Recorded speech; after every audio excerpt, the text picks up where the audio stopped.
Satu soalan Ustaz. Silakan.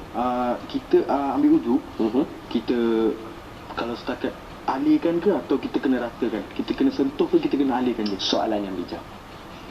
Memadai tak dengan melalukan saja tanpa kita menggosoknya? Di dalam kitab Matra' al-Bardain disebutkan secara jelas kepada kita, dan juga kitab fiqh Imam Asy-Syafi'i, apa dia, fiqh minhaji, disebutkan apa? Salah satu sunnah Nabi bila berwuduk, Nabi menggunakan tangan Nabi untuk meratakan air. Memadai dengan kita melalukan air, tetapi kalau kita tak ratakan dengan tangan, dia tak boleh rata keseluruhannya, maka daripada sunnah menjadi wajib untuk kita ratakan dengan tangan kita. Faham tak? Kalau kita bagi lalu air boleh dah, kira wuduk tu boleh sah dah. Tapi sebab kita tak buat macam tu, air memang tak boleh mengalir ke kawasan wuduk, maka hukum yang sunat kita rata dengan tangan ni menjadi wajib untuk kita ratakan di seluruh anggota wuduk kita.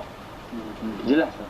Boleh. Sidang penonton yang saya kasih sekalian, salah satu perkara yang makruh ketika kita berwuduk ialah kita bercakap. Salah satu perkara yang makruh kita berwuduk ialah kita membazirkan air.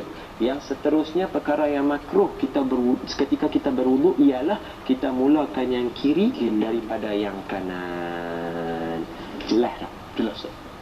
Agak-agak sidang penonton jelas. Cuba tanya dia, jelas? Jelas tak? Sekali lagi. Jelas tak? Jelas sidang penonton. Harap-harap jelas. InsyaAllah kalau ada apa-apa sebarang komentar ataupun kita kata apa,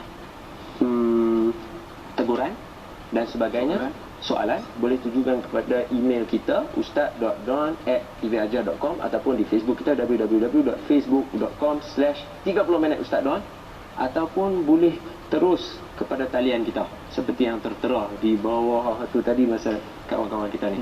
Sidang penonton sekalian, Air ada lagi. air masih ada lagi. Nampak? Walaupun kita dah tengok berapa kali punya tuang, air masih ada lagi. Sidang penonton yang saya kasih sekalian, tolong di akhir segmen kita untuk bahagian wuduk ni, kita nak cerita kepada semua orang perkara yang paling orang tidak ambil perhatian ketika berwuduk ialah orang melakukan pembaziran, dan bahagian-bahagian yang error yang kita tunjuk, error selalu occur dekat situ. Kawasan-kawasan, contoh sini, contoh telinga, mujuklah telinga ni bukan rukun ketika berwuduk. Kalau tak, berapa orang yang dah batal dah. Kau batal tak sah. Tak. Dah batal wuduk lah masa tu. Dah wuduk dah tak sah. Semayang dia dah tak sah lah. Berapa mujuklah yang ni sunnah Nabi SAW. Diulang sebagai penutup untuk kita nak revise balik kita punya apa dia. Yang pertama, rukun wuduk ialah niat. Niat ketika membasuh muka. Seterusnya membasuh tangan hingga ke siku, kemudian membasuh sebahagian kepala, pandai. Dan yang terakhir ialah basuh kaki. Yang last kali, yang keenam apa dia? Tertib, pandai. Dan yang lain itu adalah sunnah Nabi. Siapa yang melakukan sunnah Nabi dikala umat dalam keadaan mengabaikan sunnah Nabi, bagi dia 100 pahala syahid. Maka amalkanlah sunnah Nabi SAW. Mudah-mudahan kita diberkati, anda diberkati. Terima kasih kerana sudi bersama dengan kita untuk menjayakan program kita ini. InsyaAllah kalau senang kita boleh jemput lagi. Terima kasih kerana terus bersama dengan kami dalam rancangan 30 minit Ustaz Don. Ada apa-apa pesanan kepada Sinton? 1 saat je, 2 saat, 3 saat. Berwuduk dengan sempurna.